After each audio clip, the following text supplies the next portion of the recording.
अस्सलाम वालेकुम। आज मैं आपके साथ दही भल्लों की रेसिपी शेयर कर रही हूँ और इन भल्लों को बनाने के लिए ना तो आपको बेकिंग पाउडर की ज़रूरत है और ना ही बेकिंग सोडा की।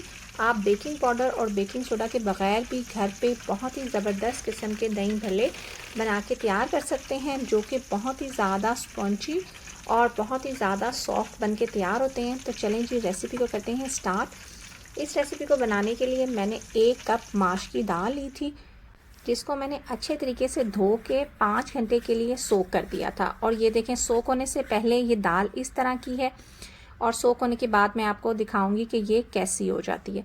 तो जी, मैंने इसको यहाँ पे 5 आवर्स के लिए सोक कर दिया है और ये 5 आवर के बाद आप इसका रिज़ल्ट देख लें। ये देखें, ये अपने साइज़ में डबल हो गई है और अगर आप इसके दाने को तोड़ने की कोशिश करते हैं तो ये इजीली टूट रहा है।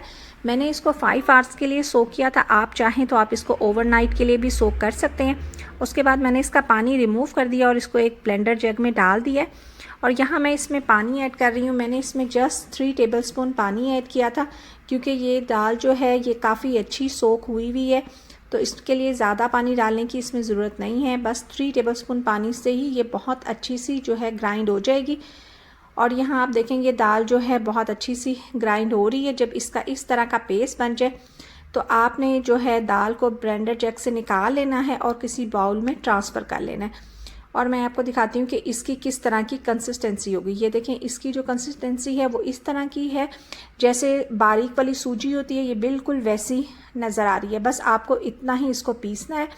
उसके बाद आपने इसको एक डायरेक्शन में इतनी देर तक फेंटना है कि जो ये माश की दाल है इसका जो कलर है वो बहुत ज़्यादा वाइट हो जाए और जो दाल है वो काफ़ी फ्लफ़ी सी फील हो। मुझे इसको फेंटते हुए 8 मिनट हो गए हैं और आप देखें कि इसका जो कलर है वो काफ़ी वाइट हो गया है और जो ये अपने साइज़ में भी डबल हो गई है। बस इस स्टेज पे हमने इसमें ऐड कर देने हैं कुछ स्पाइसेस, जिसमें मैं ऐड कर रही हूँ 1 टीस्पून सॉल्ट और 1 टीस्पून मैं इसमें डाल रही हूँ रेड चिली पाउडर और साथ में ऐड कर दिया है मैंने इसमें हाफ़ टी-स्पून ज़ीरा पाउडर।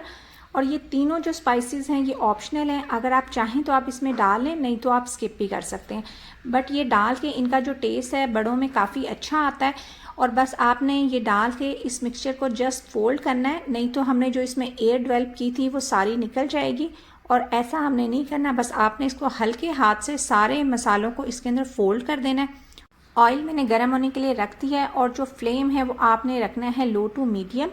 और लो टू मीडियम पे हमने बनाने हैं भल्ले। बस आपने इस तरीके से मिक्सचर को उठाना है, हाथ में लेना है और आपने ऑयल में डाल देना है। और ये जो भल्ले हैं ये अपनी शेप खुद ब खुद ले लेंगे। बस आपने इसी तरीके से सारे जो भल्ले हैं वो ऑयल में डालते जाना है, लेकिन आपने फ्लेम जो है वो आपने लो टू मीडियम रखना है। आपने इन भल्लों को आपने हाई फ्लेम पे बिल्कुल भी नहीं पकाना। अगर आप इनको हाई फ्लेम पे पकाएंगे तो जो ये भल्ले हैं इन पे जल्दी से डार्क कलर आ जाएगा, लेकिन ये अंदर से कच्चे रह जाएंगे, जिनकी वजह से ये दही को अपने अंदर सोख नहीं करेंगे।